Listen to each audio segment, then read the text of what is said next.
Hello, welcome. You're listening to Beyond the Stone Table podcast, and I am your host, J.L. Mosman, John Mosman. It's been kind of tough. For those who follow my podcast regularly, you'll know that it's been a few weeks since I've done a podcast, and there is a good reason for it. On September the 19th, 2015, my older brother, Tevis, passed away, and I was the one who found him. It was a difficult time this last month, the last couple of weeks, the last 3 weeks. Towards the end of his life, my brother had dealt with all kinds of problems, health-wise and mental-wise. And he definitely struggled. He had struggled. And when we see that kind of struggle, when we see it in our lives, it's a difficult issue to talk about. Furthermore, what becomes an even more difficult issue to talk about is grief itself. Throughout this whole process, I've had people tell me, because this is really the first time I've really dealt with grief head on. With my grandmother's passing, it was more of a thing like we knew that they were going to go. They had lived a long life, relatively, and they had their families, and they had their lives, and they had done things in their lives, and they had their choices, good and bad, but they had lived a life. At 38, my brother was, for most people's sake, in the middle of his life. He had gotten past childhood, a rough childhood, not because it was rough family-wise or anything like that. We weren't poor or anything like that. But it was rough because Tevis started to put on weight. And he started to feel more and more bad about how much weight he had. And kids called him mean names.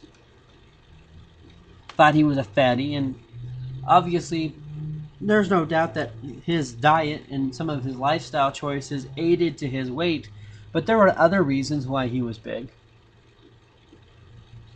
He left high school and he got into college, and that's when he became, for many in the family's sake, a professional student.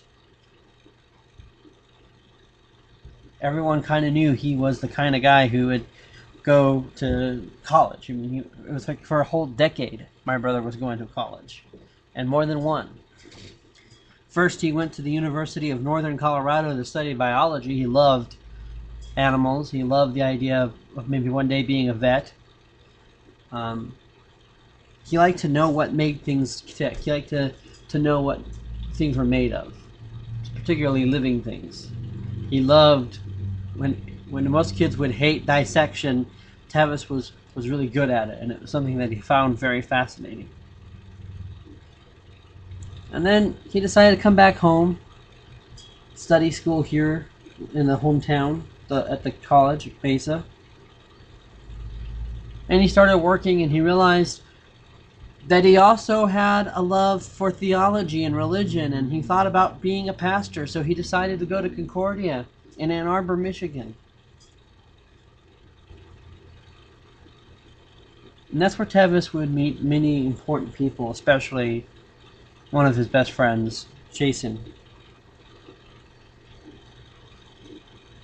Tevis didn't graduate from Concordia, but he would eventually get a degree from CSU Online.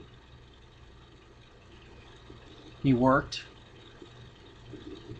But none of these things comprised who my brother was. In the end, my brother was my brother.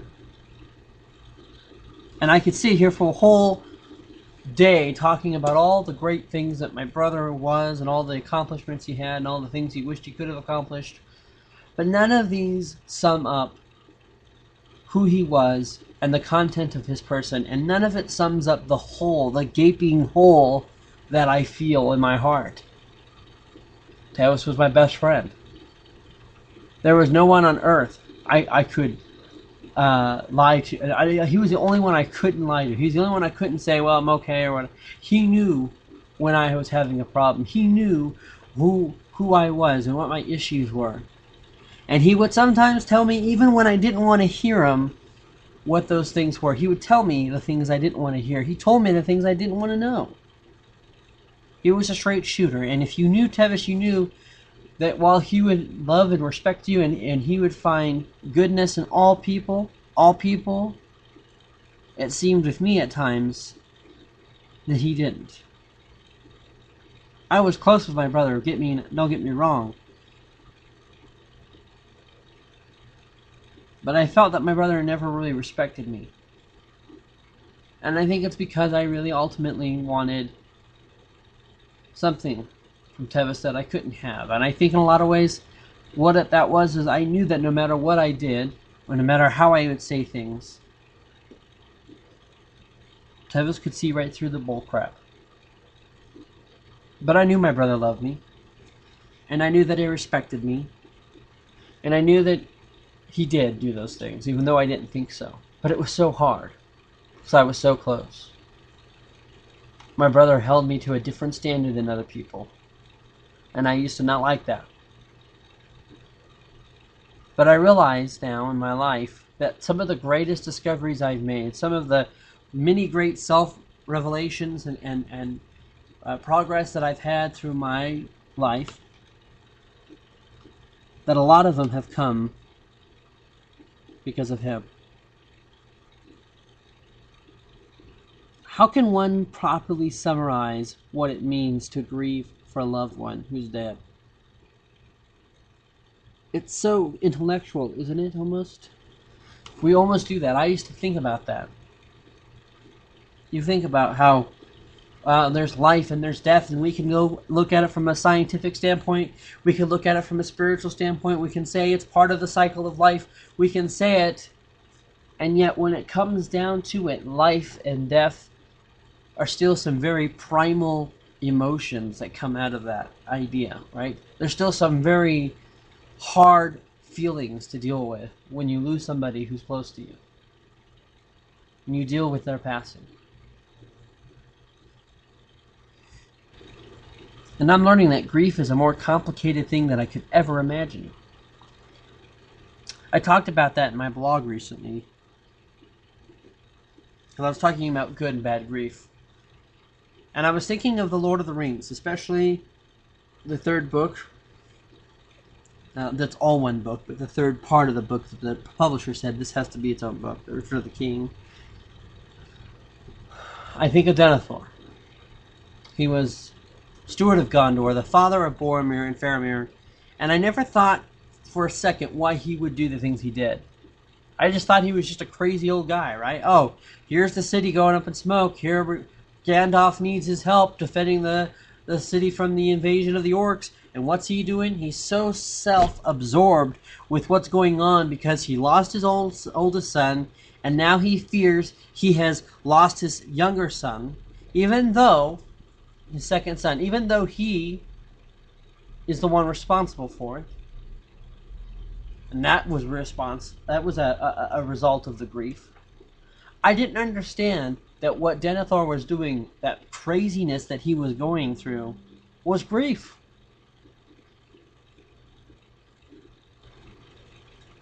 And it is in my own grieving of my brother, and it's my realization that grief isn't as clinical as I think it is, or grief isn't as cut black and white as I think it is, or as intellectual as I think it is, that grief can actually cause you to do some really crazy, stupid things. Like send your son to die. Like trying to burn your son alive, even though you don't realize he's alive, you think he's dead. When you think about it, Denethor from the Lord of the Rings tries to kill his youngest son twice because of his grief for the first son. And the second one eventually, too. Well, of course he thinks he's dead, but he's not. And I realize in Denethor that kind of sums up all the different things. He goes through all the different processes that we go through when we go through grief. He's depressed. He kind of starts binge eating a little bit there. He starts becoming pretty self-absorbent. And pretty soon, the affairs of the world, like the world ending, seem not as important as it is of him dealing with this process. And I myself felt that way. It was a week after Tevis died, and we were at a restaurant eating, and people are about their business. And I think to myself, what are you doing? Don't you know that my brother is dead? But why is that their problem? Why should that mean anything to them? Especially if they don't know who he was. I bring up the whole situation with the Lord of the Rings character Denethor and everything just because I think that even though many people have been telling me that grief is a good thing, that grief is a process, the reality is it's not necessarily a good process. And grief itself is a troublesome thing for a Christian. You grieve the person being lost, even though you know he's in a better place, or he or she. For my brother, I know he's in heaven. How do we deal with that? How do we know? How do we grieve somebody who we know is better off? That's kind of a strange prognosis, don't you think? That's a kind of strange idea.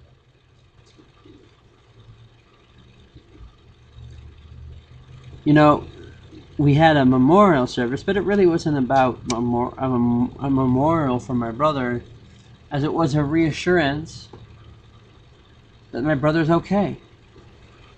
How can I cry in that? I took happiness in knowing that. And I'm happy now, even though I've lost my brother, I still have joy. It's these kinds of issues that I talk about when I'm talking about the deeper, more important matters in this podcast. This is exactly what Beyond the Stone Table is all about. Deeper, spiritual truths about the world.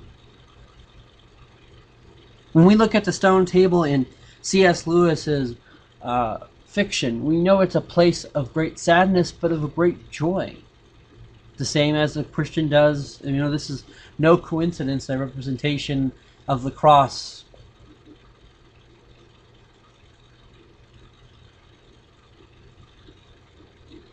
And that's an incredible thing when you think about it. It's a weird thing, too. It's weird to take solace in death. It's weird to take joy in knowing that death is just the beginning. That's a kind of a cheesy metaphor, but or saying, but it's truth.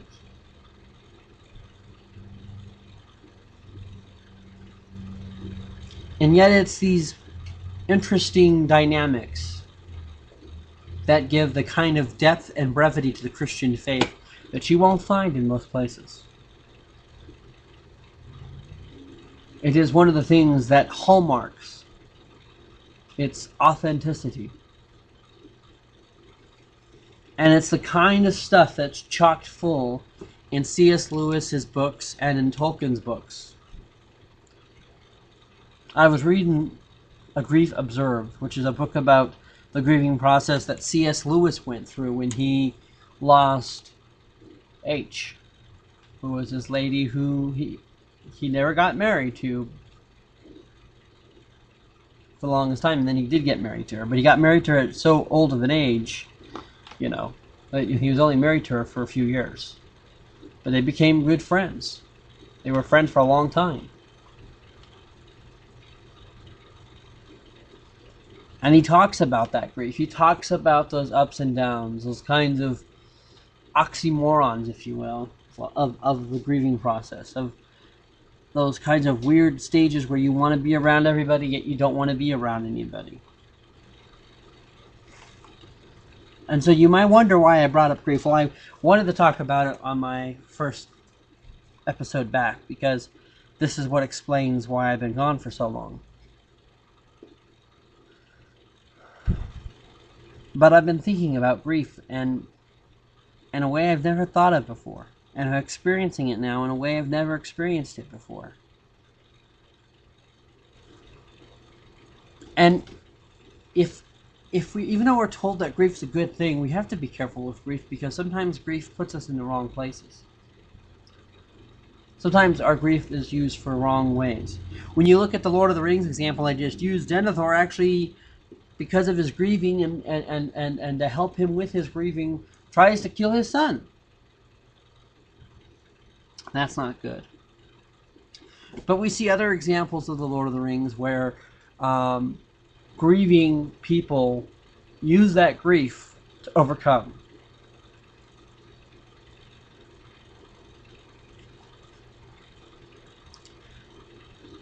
And grief is not just the grief of losing someone like via death. I mean, you can grieve over someone leaving you. You can grieve over a lot of other reasons. And one of the great examples is when Merry and Pippin, the two little hobbits, are taken by the Orcai to take back to the White Wizard, back to Sauron. It's sad. It's a sad time, really, when you think about it. Gimli and it kind of thinks it's kind of hopeless, right? This fellowship, this bond, this oath that these guys took to get together to deliver Frodo to Mount Doom, this idea that we're going to go in and we're going to set out on this journey and we're going to accomplish this mission. And it would feel so bad. It would feel so bad to know that you failed and to think that you failed. And Aragorn could be so self-absorbed with that kind of grief. He could say, well, we didn't do anything. I guess we'll just sit here now and just let everything go to hell. He doesn't. He allows that grief, if you will, to motivate him to go find the other two hobbits, which then in turn puts him in a situation to help out Theoden, who is another person whose grief is causing him to not do good things.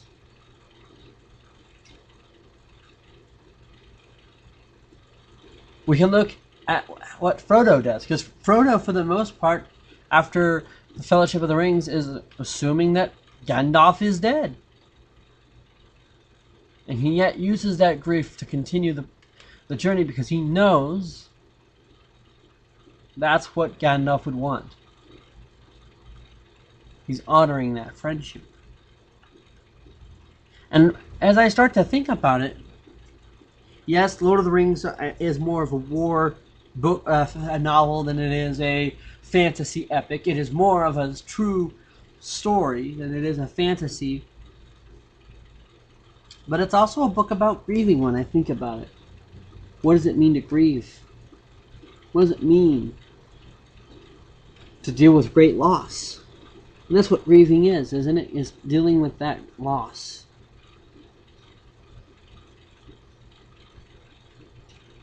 And losing something could impact your life negatively. And that was the point of my log. A negative impact on grief.